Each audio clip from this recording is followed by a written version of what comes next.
ಮಡಿಕೇರಿ ನಗರಸಭೆ ನಿಷ್ಕ್ರಿಯವಾಗಿದ್ದು, ನಗರದಲ್ಲಿ ಶಾಸಕರ ನಿಧಿಯಿಂದಲೇ ಅಭಿವೃದ್ಧಿ ಕೆಲಸ ನಡೆಯುತ್ತಿದೆ ಎಂಬ ನಗರಸಭೆ ಕಾಂಗ್ರೆಸ್ ಅಧ್ಯಕ್ಷರು ಹಾಗೂ ಮೂಡಾ ಅಧ್ಯಕ್ಷ ರಾಜೇಶ್ ಯಲ್ಲಪ್ಪ ಅವರ ಹೇಳಿಕೆ ಖಂಡನೀಯ ಎಂದಿರುವ ನಗರಸಭೆ ಉಪಾಧ್ಯಕ್ಷ ಮಹೇಶ್ ಜೈನಿ, ಶಾಸಕರ ನಿಧಿಯಲ್ಲಿ ರಾಜೇಶ್ ಯಲ್ಲಪ್ಪ ಸಿಂಹಪಾಲು ಪಡೆದುಕೊಂಡಿದ್ದಾರೆ, ಮೂಡಾ ಅಧಿಕಾರ ಬಳಸಿಕೊಂಡು ದಂಧೆಗೆ ಇಳಿದಿದ್ದಾರೆ ಎಂದು ಸುದ್ದಿಗೋಷ್ಠಿಯಲ್ಲಿ ಆರೋಪಿಸಿದರು. ನಗರಸಭೆ ಆಡಳಿತದ ವೇಗ ಸಹಿಸಲಾರದೆ ರಾಜೇಶ್ ಯಲ್ಲಪ್ಪ ಇಲ್ಲಸಲ್ಲದ ಹೇಳಿಕೆ ನೀಡುತ್ತಿದ್ದಾರೆ. ಕಾಂಗ್ರೆಸ್ ಅವಧಿಯಲ್ಲಿ ನಗರಸಭೆ ಆಡಳಿತ ನಿಷ್ಕ್ರಿಯವಾಗಿತ್ತು.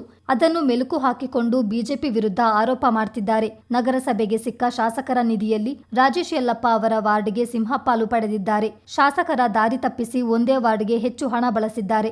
ಮೂಡಾ ಅಧ್ಯಕ್ಷರಾಗಿರುವ ಅವರು ತಮ್ಮ ಅಧಿಕಾರ ಬಳಸಿಕೊಂಡು ದಂಧೆಗೆ ಇಳಿದಿದ್ದಾರೆ ಎಂದು ಗಂಭೀರ ಆರೋಪ ಮಾಡಿದ್ರು. ಇದಕ್ಕೆ ಬಿಜೆಪಿ ತಕ್ಕ ಉತ್ತರ ನೀಡಲಿದೆ ಎಂದು ಹೇಳಿದ್ರು. ನಗರಸಭೆಯ ಆಡಳಿತ ಮಂಡಳಿ ನಿಷ್ಕ್ರಿಯವಾಗಿದೆ ಅಂತ ಹೇಳೋದಕ್ಕೆ ಸುಮಾರು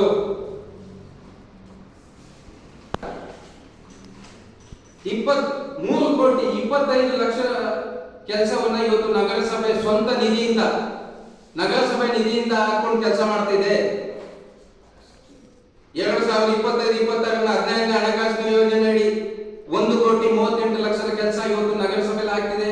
ವಿದ್ಯಾನಗರದಲ್ಲಿ ಕೆಲಸ ಆಗ್ತಿದೆ, ಜಯನಗರದಲ್ಲಿ ಕೆಲಸ ಆಗ್ತಿದೆ, ಭಗವತಿ ನಗರದಲ್ಲಿ ಕೆಲಸ ಆಗ್ತಿದೆ, ಭಗವತಿ ನಗರದ ಕಾನ್ವೆಂಟ್ ರೋಡ್ ಕೆಲಸ ಆಗ್ತಿದೆ, ಎಲ್ಲ ಕಡೆ ಕೆಲಸ, ಮಂಗಳಾದೇವಿ ನಗರದಲ್ಲಿ ಕೆಲಸ ಆಗ್ತಿದೆ. ಇದೆಲ್ಲ ನಮ್ಮ ನಗರಸಭೆ ನಿಧಿಯಿಂದ ಮಾಡ್ತಿರುವಂತ ಕೆಲಸಗಳು. 2025-26ರ SFC ಫಂಡ್ ಅಲ್ಲಿ ಕೂಡ 9,32,000 ಕುಡಿಯುವ ನೀರಿಗಾಗಿರುವಂತಹ ಕೆಲಸಗಳು ನಡೀತಾ ಇದೆ.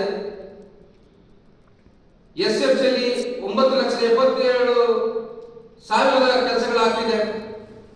2025-26ರ ಸಾಲ ಮತ್ತು ಕಳೆದ ಅನಿತಪೂರ್ಣ ಅವಧಿಯ ಎಲ್ಲ ಕೆಲಸಗಳನ್ನು ಸೇರಿಸಿಕೊಂಡು 23 ವಾರ್ಡ್ಗಳಲ್ಲಿ ಯಾವುದೇ ಸದಸ್ಯನಿಗೆ ಯಾವುದೇ ರಾಜಕೀಯ ನೋಡದೆ, ಯಾವುದೇ ಭಿನ್ನಾಭಿಪ್ರಾಯಗಳು ಮಾಡದೆ ಸುಮಾರು 1,66,50,000 ಕೆಲಸಗಳು ಮಡಿಕೇರಿ ನಗರದಲ್ಲಿ ನಗರಸಭೆ ನಿಧಿಯಿಂದ ಆಗ್ತಾ ಇದೆ.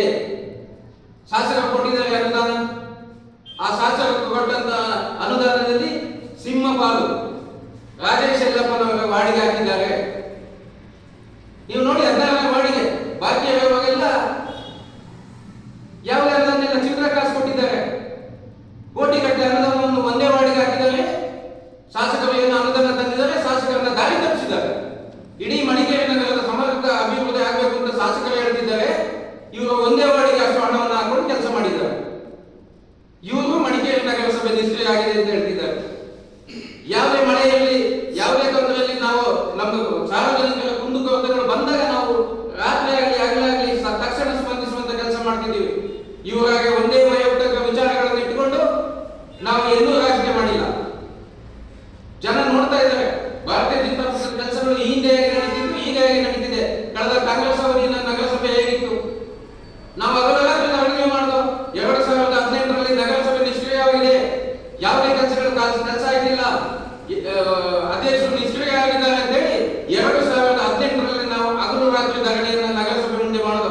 ಅದರ ಪರಿಣಾಮವಾಗಿ ಮುಂದಿನ 6 ತಿಂಗಳ ಕಾಲ ಒಳ್ಳೆ ಕೆಲಸಗಳು ಪ್ರಾರಂಭ ಆಯಿತು.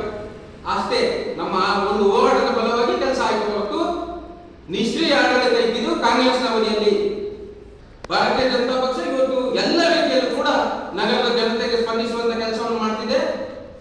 ನೀವು ಬಂದು ನೋಡ್ಬೋದು ನಗರಸಭೆಯಲ್ಲಿ ಯಾವ ಕೆಲಸಗಳು ಆಗ್ತಿದೆ ಅಂತ. ನಮ್ಗೆ ಯಾರಾದ್ರೂ ಸಾರ್ವಜನಿಕರ ಕಾರ್ಯ ಬಂದಾಗ ಅಥವಾ ಸಾರ್ವಜನಿಕರು ಬಂದ ಕೆಲಸ ಮಾಡ್ಬೇಕಂತ ಕೇಳ್ಕೊಂಡಾಗ ಆ ಜಾಗಕ್ಕೆ ನಗರಸಭೆ ನಿಧಿಯಿಂದ 2025-26ನೇ ಸಾಲಿನ 15ನೇ ಹಣಕಾಸು ಯೋಜನೆಯಡಿ 1,38,00,000 ಕಾಮಗಾರಿ ನಡೀತಿದೆ. ಯಾವುದೇ ಪಕ್ಷದ ಕೌನ್ಸಿಲರ್ಗಳಿಗೂ ಅನುದಾನದಲ್ಲಿ ಕೊರತೆ ಮಾಡಿಲ್ಲ. ಎಲ್ಲಾ ಸದಸ್ಯರ ವಾರ್ಡ್ಗಳಲ್ಲೂ ಅಭಿವೃದ್ಧಿ ಕೆಲಸಗಳಾಗ್ತಿದೆ.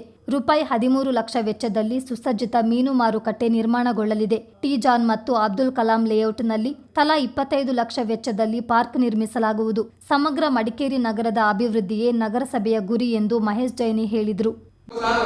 ನಗರಸಭಾ ಸದಸ್ಯನಿಗೆ ನಗರಸಭೆ ಒಂದು ಗೌರವ ಕೊಟ್ಟು ಆಗ್ಲೇ ಅವರಿಗೆ ಸಮಯಾವಕಾಶ ಕೊಡುವ ಇವರು ಹೇಳಿದ್ದಾರೆ ಅಂತ ಹೇಳುವ ದಿಕ್ಕಿನಲ್ಲಿ ನಾವು ಕೊಟ್ಟಾಗ ಪತ್ರಿಕೆ ಮುಂದೆ ಬಂದು ನಗರಸಭೆ ಮೇಲೆ ಆರೋಪವನ್ನು ಮಾಡ್ತಾರೆ. ನಾಚಿಗಾಗಬೇಕು ಅವರಿಗೆ. ಕಳೆದ ಇದೇ ರೀತಿಯ ಆರೋಪಗಳನ್ನು ಮಾಡಿದ ಕಾರಣಕ್ಕಾಗಿ ಅವರ ಆಡಳಿತದಲ್ಲಿಂದ ಮಡಿಕೇರಿ ನಗರ ಜನತೆ ಒಂದು ಸ್ಥಾನಕ್ಕೆ ಅವನ್ನ ಇಳಿಸಿದ್ರು.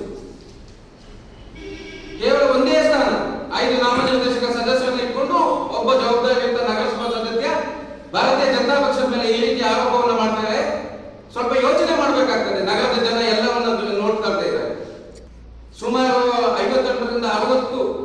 ವಿಚಾರಗಳನ್ನು ಇಟ್ಟುಕೊಂಡು ನಗರಸಭೆ ಒಂದು ಸಾಮಾನ್ಯ ಸಭೆಯನ್ನು ಕರೆದಿತ್ತು. ಆದರೆ ಕೇವಲ ಒಂದೇ ವೈಯಕ್ತಿಕ ವಿಚಾರಗಳನ್ನು ಇಟ್ಟುಕೊಂಡು ಮೈಸೂರು ರೋಡಿನಲ್ಲಿ ಒಂದು ಅಕ್ರಮ ಶೆಡ್ ನಿರ್ಮಾಣವಾಗಿದೆ, ಅದರ ವಿಚಾರವನ್ನು ಮಾತ್ರ ಇಟ್ಟುಕೊಂಡು ಇಡೀ ನಗರಸಭೆಯ ಸಾಮಾನ್ಯ ಸಭೆಯ ಬಾವಿಗಿಳಿದು ಗಲಾಟೆಯನ್ನು ಮಾಡ್ತಾರೆ. ಒಂದು ವಿಚಾರ ಮತ್ತು ನಗರಸಭೆ ಒಳಗಡೆ ಎಲ್ಲಿ ಅಕ್ರಮವಾಗಿ ನಡೆದಿದ್ದು ಅದೆಲ್ಲ ವಿಚಾರಗಳನ್ನು ಚರ್ಚೆ ಮಾಡುವಂತ ನಾವು ಹೇಳಿದಾಗ ಅದಕ್ಕೆ ಅವರು ಆ ಮಾತಿಗೆ ಅವರು ಮನ್ನಣೆ ನೀಡದೆ ಒಂದೇ ವಿಚಾರ, ಬಾಕಿ ಯಾವುದೇ ವಿಚಾರಗಳಿಲ್ಲ, ಆ ಸಾಮಾನ್ಯ ಸಭೆಯಲ್ಲಿ ಆ ವಿಚಾರವನ್ನು ಇಟ್ಕೊಂಡು ಬಾವಿಗಿಳಿದು ಗಲಾಟೆ ಮಾಡಿ ತನ್ನ 5 ನಾಮನಿರ್ದೇಶಕ ಸದಸ್ಯರ ಒಂದು ಬೆಂಬಲದೊಂದಿಗೆ ಗಲಾಟೆ ಮಾಡ್ತಾರೆ. ಈ ವಿಚಾರವನ್ನ ನಾವು ಮುಂದಿನ ಸಭೆಯಲ್ಲಿ ನಿರ್ಣಯ ಮಾಡುವಂತೇಳಿ ಹೇಳಿದಾಗ ಬಾಕಿ 58 ವಿಚಾರಗಳಿಗೆ ಚರ್ಚೆನೇ ಇಲ್ಲ. ನಗರದ ಅಭಿವೃದ್ಧಿ ಬಗ್ಗೆ ಚರ್ಚೆ ಮಾಡಬೇಕಾದಂತ ಒಂದು ವಿರೋಧ ಪಕ್ಷದಲ್ಲಿರುವಂತ ನಗರಸಭಾ ಸದಸ್ಯರು ಜಾಗಕಾರಿ ಮಾಡ್ತಾರೆ. ಆಗ ನಗರದ ಇದೊಂದು ವೈಯಕ್ತಿಕ ವಿಚಾರ ಮಾತ್ರ ಅವರಿಗೆ ದೊಡ್ಡ ವಿಚಾರವಾಗಿ ಪರಿಗಣಿಸೋದು ಬಿಟ್ಟು ನಗರದ ಬೇರೆ ಯಾವುದೇ ಅಭಿವೃದ್ಧಿ ವಿಚಾರದಲ್ಲಿ ಅವರು ಮಾತಾಡಿಲ್ಲ. ಈ ವಿಚಾರ ಮುಂದುವರೆದೆ, ಇದಕ್ಕೆ ಎಲ್ಲ ಚರ್ಚೆ ಆಗಲಿ, ಮುಂದೆ ಮತ್ತೊಂದು ಸಭೆ ಕರೆಯುವಂತ ಹೇಳಿದ ತಕ್ಷಣ ಬೇರೆ ಯಾವುದೇ ಅಭಿವೃದ್ಧಿ ವಿಚಾರದ ಬಗ್ಗೆ ಚರ್ಚೆ ಮಾಡದೆ ಸಭೆಯಿಂದ ತನ್ನ 5 ಜನ ನಾಮನಿರ್ದೇಶಕರೊಂದಿಗೆ ಹೊರಗೋಗ್ತಾರೆ. ಆಗ ನಾವು ಪ್ರಶ್ನೆ ಮಾಡಬೇಕಾಗ್ತದೆ, ಇವರಿಗೆ ಈ ಒಂದು ನಗರದ ಅಭಿವೃದ್ಧಿ ವಿಚಾರನೇ ಮುಖ್ಯನ ಅಥವಾ ವೈಯಕ್ತಿಕ ವಿಚಾರ? ಮಡಿಕೇರಿ ಬಿಜೆಪಿ ಮಂಡಲಾಧ್ಯಕ್ಷ ಹಾಗೂ ನಗರಸಭಾ ಸದಸ್ಯ ಉಮೇಶ್ ಸುಬ್ರಹ್ಮಣಿ ಮಾತನಾಡಿ, ಮಡಿಕೇರಿ ಹೆದ್ದಾರಿಯ ಮಳಿಗೆ ವಿಚಾರವನ್ನಿಟ್ಟುಕೊಂಡು ನಗರಸಭೆಯ ಸಾಮಾನ್ಯ ಸಭೆಯನ್ನೇ ರಾಜೇಶ್ ಯಲ್ಲಪ್ಪ ಹಾಳು ಮಾಡಿದ್ದಾರೆ. ಅಧಿಕಾರಿಗಳಿಗೆ ಒತ್ತಡ ಹೇರಿ ವೈಯಕ್ತಿಕ ಕೆಲಸ ಕಾರ್ಯಗಳನ್ನು ಮಾಡಿಕೊಳ್ತಿದ್ದಾರೆ ಎಂದು ಆರೋಪಿಸಿದರು.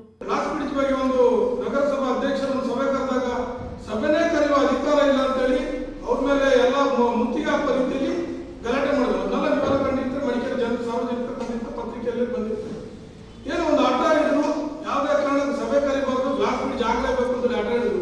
ಏನಾಯ್ತು? ಅವರು ಶಾಸಕರು ಹೇಳಿದ್ರು ಗ್ಲಾಸ್ ಬ್ರಿಡ್ಜ್ ತರೋದಿಲ್ಲ, ಬೇಡ ಅಂತ, ಸಾರ್ವಜನಿಕರ ವಿರೋಧ ಇದೆ ಅಂತ. ಅವತ್ತು ಇಡೀ ಆ ಸಭೆನ ನುಂಗಿ ಹಾಕ್ತಾರೆ.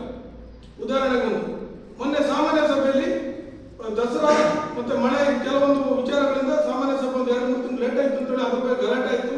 ಗಲಾಟೆಯಾಗಿ ಸಾಮಾನ್ಯ ಸಭೆ ನಡೆದ್ರು, ಸಾಮಾನ್ಯ ಸಭೆ ನಡೆಯಕ್ಕೆ ಕಾಂಗ್ರೆಸ್ ಅವರು ಬಿಟ್ಟಿಲ್ಲ. ಯಾವ ಕಾರಣಕ್ಕೆ? ವೈಯಕ್ತಿಕ ಕಾರಣ. ಒಂದೇ ಒಂದು ವೈಯಕ್ತಿಕ ಕಾರಣ ಇಟ್ಟುಕೊಂಡು ಇಡೀ ಸಭೆನ ನುಂಗಿ ಹಾಕ್ತೀವಿ. ಸಾರ್ವಜನಿಕರು ನೋಡ್ತಾರೆ. ಸಭೆ ಚರ್ಚೆ ಒಂದು ಕೌನ್ಸಿಲಿಂಗ್ ಸಭೆ ಅಂತ ಹೇಳೋದು ಸಾಮಾನ್ಯ ಸಭೆ ಮಡಿಕೇರಿ ನಗರದ ಒಂದು ಅಭಿವೃದ್ಧಿ ಬಗ್ಗೆ ಕೆಲವೊಂದು ನ್ಯೂನತೆ ಯಾವ ವಿರೋಧ ಪಕ್ಷದವರು ಹೇಳ್ತಾರೆ ಅದ್ರ ಬಗ್ಗೆ ಚರ್ಚೆ ಆಗೋದು. ಚರ್ಚೆಗೆ ಅಧ್ಯಕ್ಷರು ಸಮಯ ಕೊಡ್ತಾರೆ. ಅದ್ರ ಬಗ್ಗೆ ಏನು ಪರಿಹಾರ ಮಾಡಬೇಕು ಇಲ್ಲ ಏನಾದರೂ ಇದು ಕೊಡಬೇಕು ಇದ್ರೆ ಅದಕ್ಕೆ ಸಮಯ ತಗೊಂಡು ಮಾಡ್ತಾರೆ. ಯಾವುದೇ ಸಮಯ ಕೊಡೋಕ್ಕಾಗಿಲ್ಲ. ಒಂದೇ ಒಂದು ಮೈಸೂರು ಟಿಪ್ಪೋದ ತರುವ ಕಟ್ಟಡವನ್ನು ಹೊಡಿಬೇಕು. ಬಿಜೆಪಿ ಮಹಿಳಾ ಘಟಕದ ಅಧ್ಯಕ್ಷೆ ನಗರಸಭಾ ಸದಸ್ಯೆ ಅನಿತಾ ಪೂವಯ್ಯ ಮಾತನಾಡಿ, ರಾಜಕೀಯ ಲಾಭ ಹಾಗೂ ಬಿಜೆಪಿ ವಿರುದ್ಧ ಅಪಪ್ರಚಾರ ಮಾಡುವ ಉದ್ದೇಶದಿಂದಲೇ ನಗರದಲ್ಲಿ ಅಭಿವೃದ್ಧಿ ಕೆಲಸವಾಗ್ತಿಲ್ಲವೆನ್ನುವುದು ನಾಚಿಕೆಗೇಡಿನ ವಿಚಾರ ಎಂದರು. ಸುದ್ದಿಗೋಷ್ಠಿಯಲ್ಲಿ ಪಕ್ಷದ ವಕ್ತಾರ ಅರುಣ್ ಕುಮಾರ್, ನಗರ ಬಿಜೆಪಿ ಪ್ರಧಾನ ಕಾರ್ಯದರ್ಶಿ ಬಿಕೆ ಜಗದೀಶ್, ಮಡಿಕೇರಿ ಬಿಜೆಪಿ ನಗರ ಮಂಡಲ ಉಪಾಧ್ಯಕ್ಷ ಡಿಶು ಹಾಜರಿದ್ದರು.